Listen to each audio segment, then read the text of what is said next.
They say time softens the edges of pain, but sometimes I wonder if it just teaches you how to live with it more quietly. My name is Claire, and I'm 49 years old. I live in a small coastal town that always smells faintly of salt and drifting seaweed, the kind of place where everyone knows your dog's name, but not your pain. I've lived alone for 6 years now, ever since my divorce. At first, the solitude was soothing, peaceful, but over time, that peace started to feel like silence, and the silence started to feel like absence. Tonight, like most Friday nights, I had no plans, just a quiet evening of reheating leftovers and finishing the novel I'd been pretending to enjoy. But as the sky outside darkened into a deep charcoal gray, something shifted in the air, a heaviness, like the world was holding its breath. The wind picked up around 7 p.m. By 8 p.m., the rain was falling sideways, thrashing against the windows. I lit a candle when the lights flickered. When they finally went out for good, I didn't panic. I'd been through storms before. I wrapped myself in the soft, worn quilt my mother gave me before she passed and sat by the front window, watching the trees sway like dancers in a violent ballet. I wasn't thinking of anything in particular when I heard it. A knock, sharp, quick, urgent. I froze. My heart leapt before my mind could catch up. No one ever visited me at night, let alone in the middle of a storm. I grabbed a flashlight, the beam shaky in my hand as I crept toward the door. Through the glass, I saw him, Ethan, my neighbor from across the cul-de-sac. We'd only exchanged polite hellos while collecting mail or pulling out of our driveways. He was younger than me, early 40s maybe, quiet, with a guarded kind of charm I had always found curious. Now he stood on my porch, soaked to the bone, one arm shielding his face from the wind. I hesitated for only a moment before opening the door. "Claire," he said, his voice nearly lost in the roar of the wind. "I'm so sorry. It's just..." My roof started leaking badly, and then my power went out. My phone's dead. I didn't know who else to turn to. I could see the apology written all over him, like he felt guilty for even asking.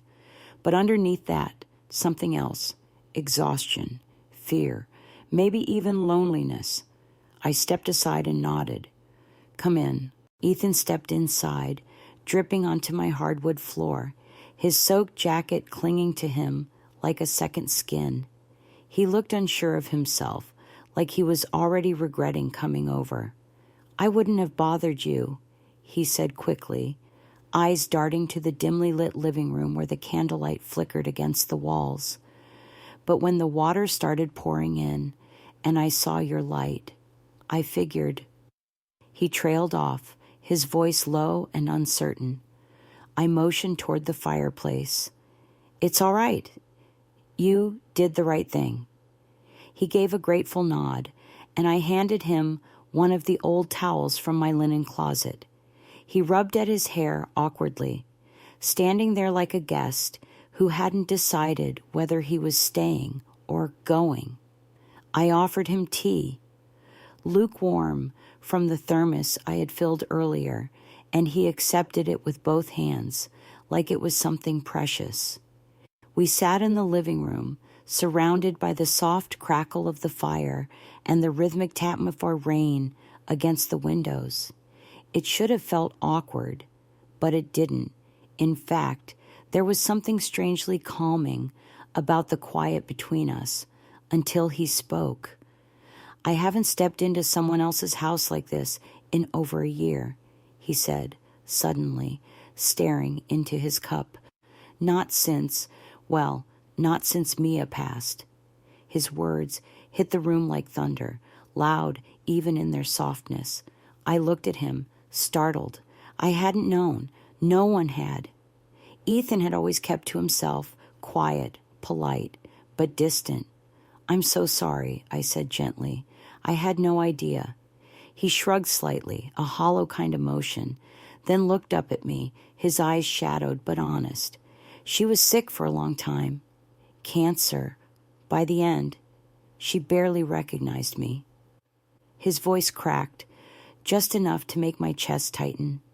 "I think part of me disappeared with her, and I've been pretending ever since that I'm fine." His confession came like a dam breaking, words tumbling out between sips of tea and long pauses. And I listened, really listened, as he talked about the guilt, the loneliness, the strange routine of pretending to be okay when your heart still felt like shattered glass. I knew that kind of pain. My own divorce hadn't been loud or cruel, just quiet and empty, a slow dissolving of something I once believed would last forever. And yet, here we were, two people clinging to candlelight, to tea, to the safety of unspoken truths being said aloud for the first time in what felt like years. "Sometimes," Ethan said, his voice barely audible, "it feels like the only time I really exist is when I'm remembering her." I reached out then, my hand resting on his, not needing words. In that moment, something shifted. Not romantic, not yet, but human, raw, real. The storm outside howled louder, but inside, a deeper one had just begun to quiet. The silence between us stretched, not awkwardly, but thick with something else, unspoken understanding maybe. Ethan hadn't moved his hand from beneath mine, and I hadn't taken mine away. There was a stillness, a shared moment where the world outside could have disappeared, and neither of us would have noticed. The fire snapped, sending a shower of sparks upward, and I noticed his eyes flick toward the flames, his expression distant. "I didn't think I'd ever feel comfortable like this again," he said.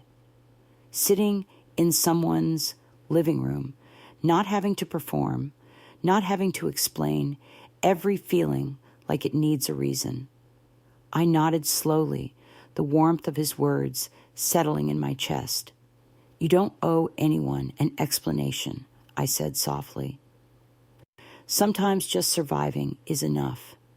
He turned to me then, really looked at me. "But what if I'm tired of just surviving?" That line cracked something open in me, maybe because I'd been thinking the same thing. For months, maybe years, I'd felt like I was floating through life, numb, ticking boxes. And here was this man, drenched by the storm, bearing his heart like it was the only thing left he could give. Then, as if summoned by the emotional charge in the air, the wind outside picked up, rattling the windows violently. The power still hadn't returned. Thunder boomed so loudly that it made the glasses in the kitchen tremble. We both jumped, and I let out a nervous laugh. "This storm doesn't know when to quit," I joked, standing to check the windows. One of them, slightly ajar, had allowed rain to pool on the sill.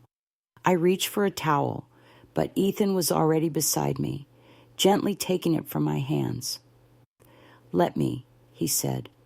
We stood close, too close, the kind of closeness where even casual gestures start to feel significant. The air changed, thicker, quieter. As he wiped the windowsill, I found myself watching him, his brow slightly furrowed, his jaw set. He was beautiful in that quiet, weathered way some men become after years of loss and quiet strength. He glanced sideways at me and smiled, softly, almost shyly. "I didn't mean to unload everything on you," he murmured. You made it easy, easier than it should be." I felt my throat tighten, overwhelmed by the sincerity in his voice. "Maybe it's time it was easy for both of us," I whispered, surprised by my own boldness.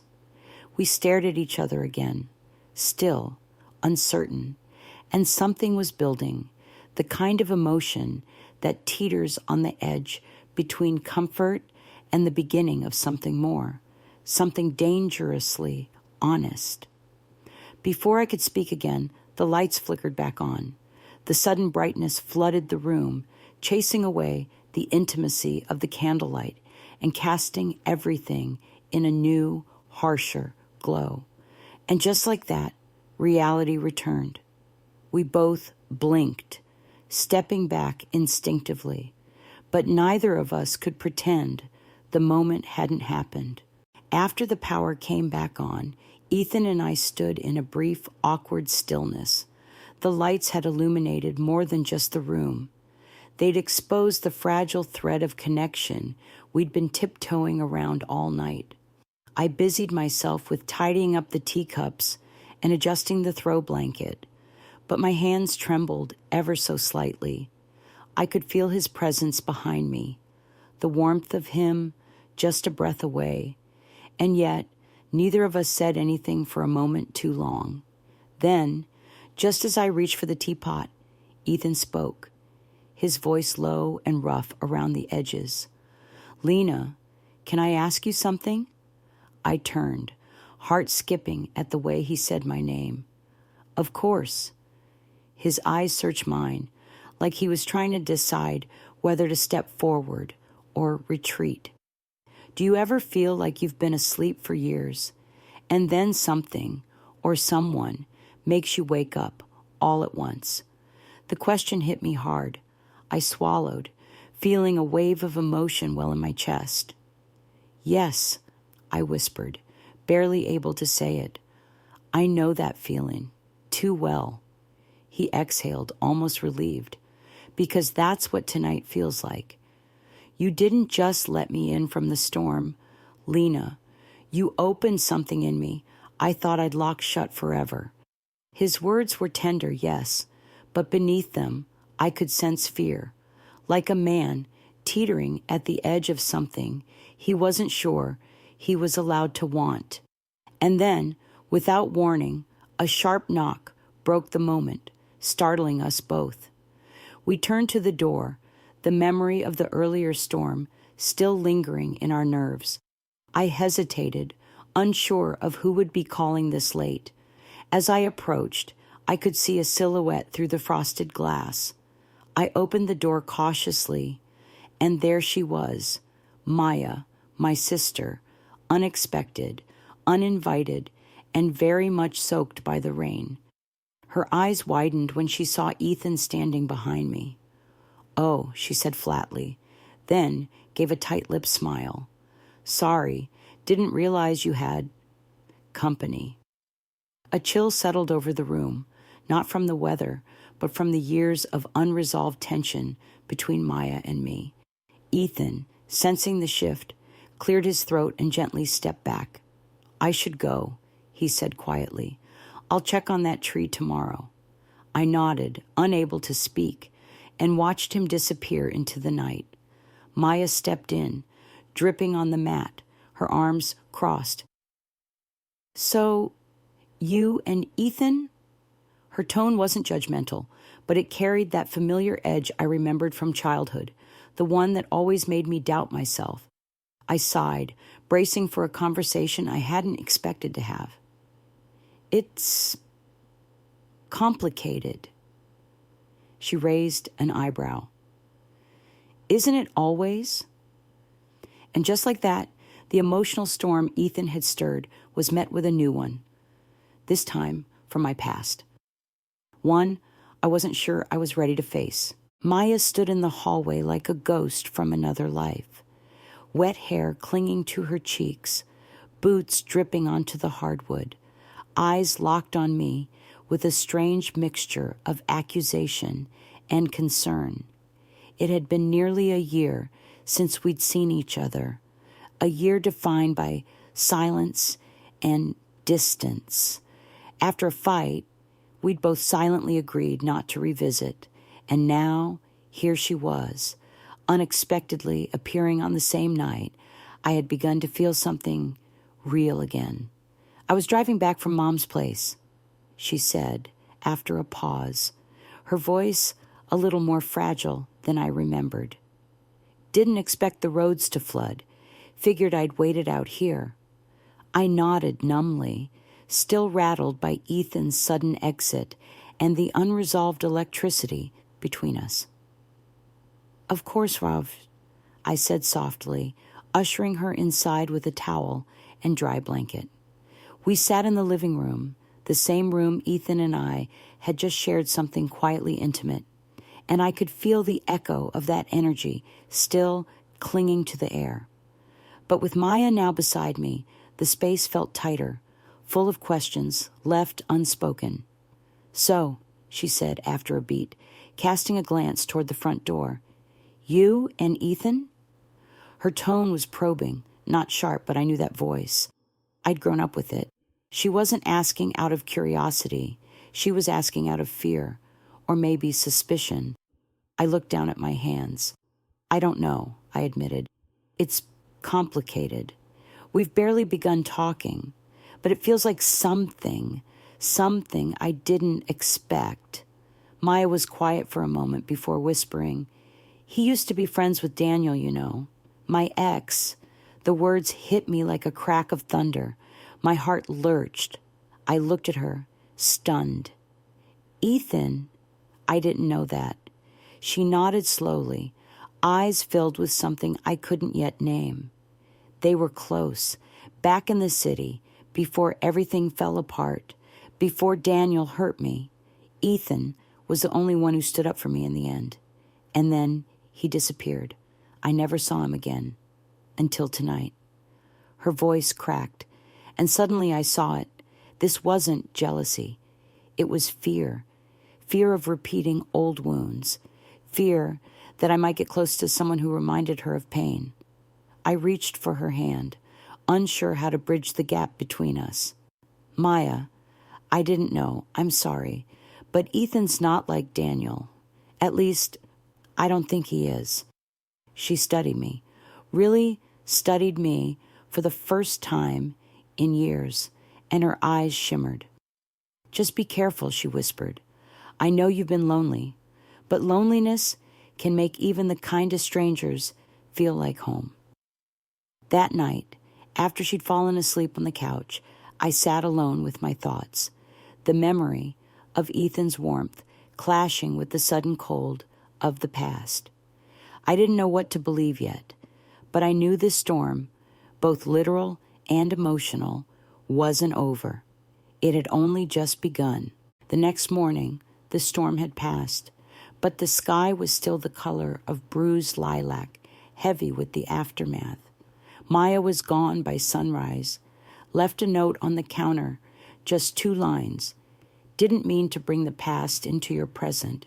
Just be careful. You deserve peace. I read it twice, my chest tightening with something I couldn't quite name. Grief, guilt, maybe a little of both. I folded the note carefully and placed it in the drawer by the sink, unsure why I couldn't throw it away. I hadn't heard from Ethan since he left the night before. Part of me expected a message, anything, but my phone remained stubbornly silent. My fingers hovered over his name more than once, debating whether to text. But what would I say? That Maya showed up like a sudden storm cloud and shattered what had barely started to form between us. That I now knew something that tied him to her past, and by extension, mine. That evening, just as twilight crept in through the windows, a soft knock echoed at my door. My heart jumped. I opened it slowly. It was Ethan, his shoulders hunched slightly, eyes unreadable, a tiredness behind them I hadn't seen before.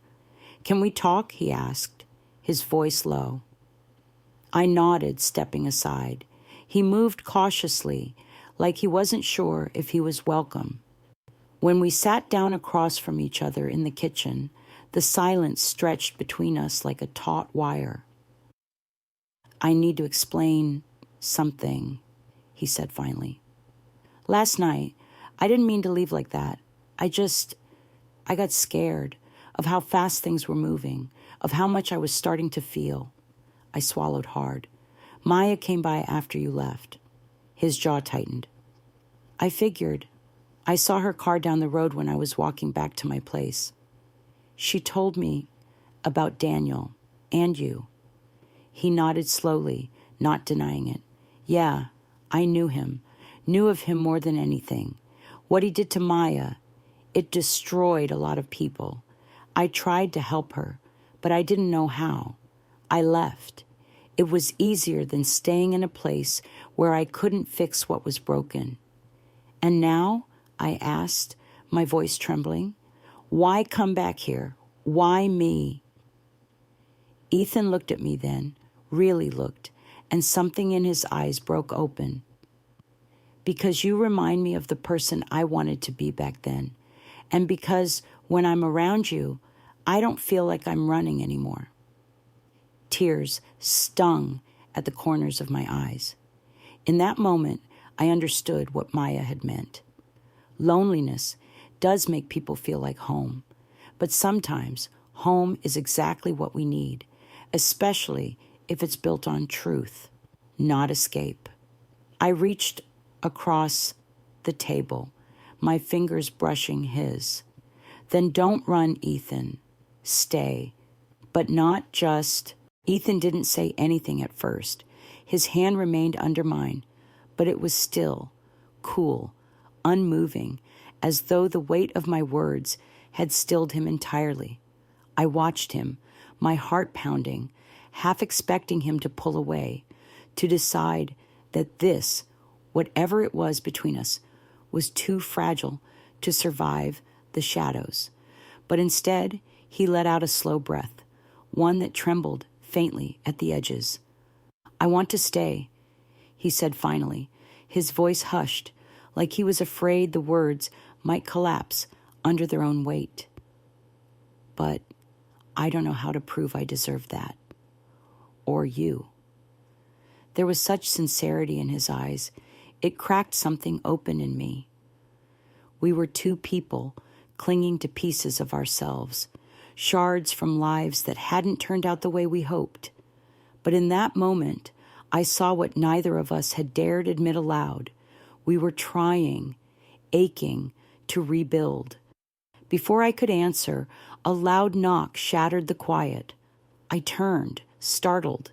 Ethan already standing, I opened the door slowly, my breath catching as I saw Maya standing there again, wind-blown, eyes sharp with urgency.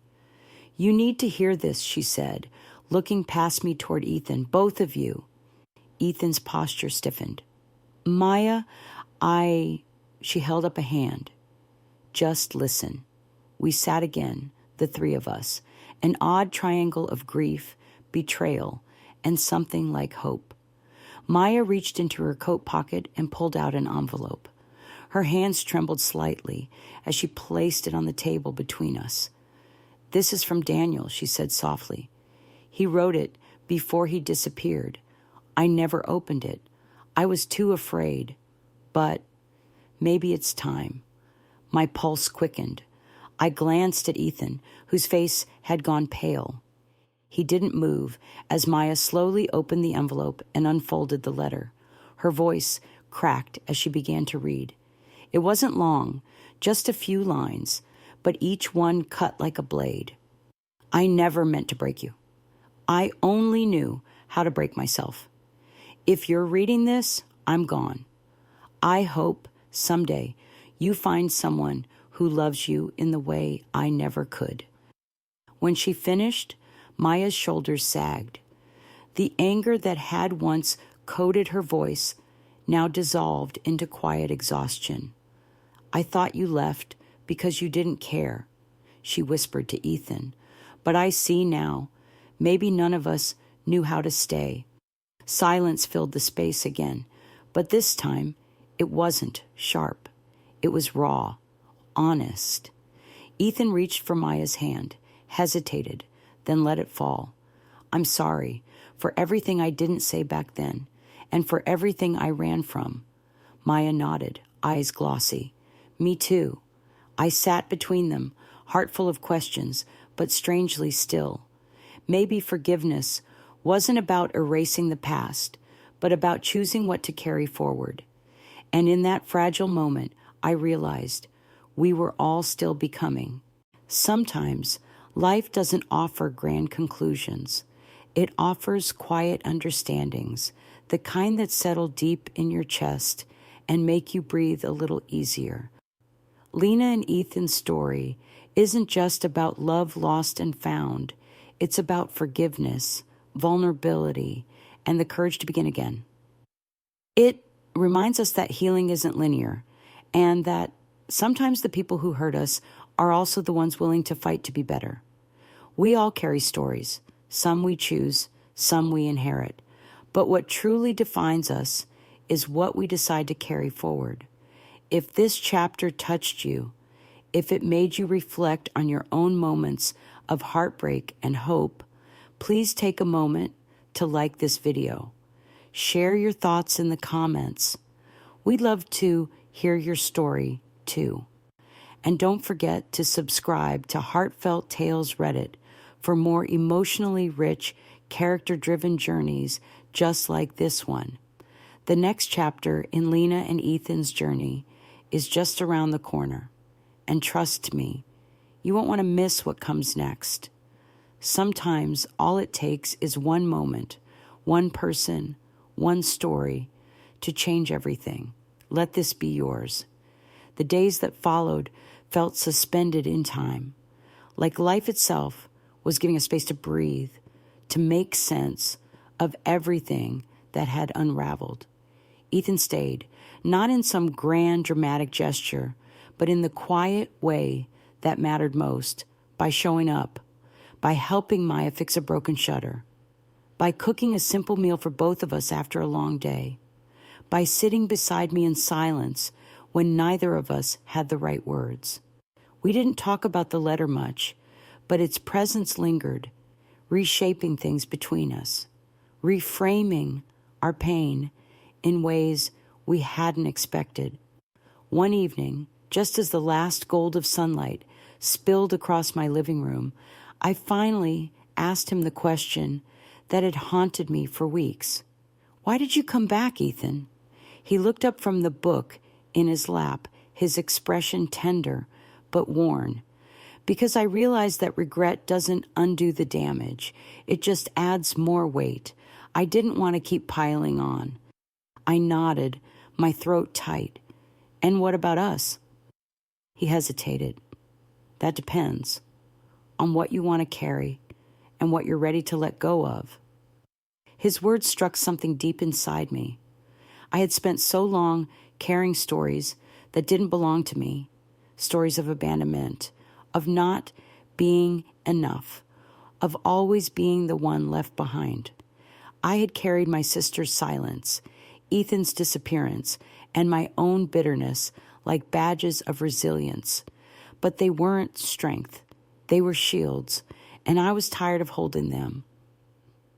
Later that night, I found Maya sitting on her porch, arms wrapped around herself against the crisp evening air. I sat beside her, and for a long time, we didn't speak. Finally, she broke the silence. "You love him," she said quietly. "I do," I answered, without hesitation. "And you're not afraid he'll leave again?" I thought about that, then shook my head. "I'm more afraid of letting fear make my choices for me." Maya smiled faintly, nodding. "Then maybe we're both learning to grow." The next morning, Ethan stood in my kitchen, coffee steaming between us, and he reached for my hand. "There's no map for this, Lena, no guarantee, but I want to try. If you do," I looked at him, really looked, and saw the man who had once broken my heart, and the man who was trying to mend his own.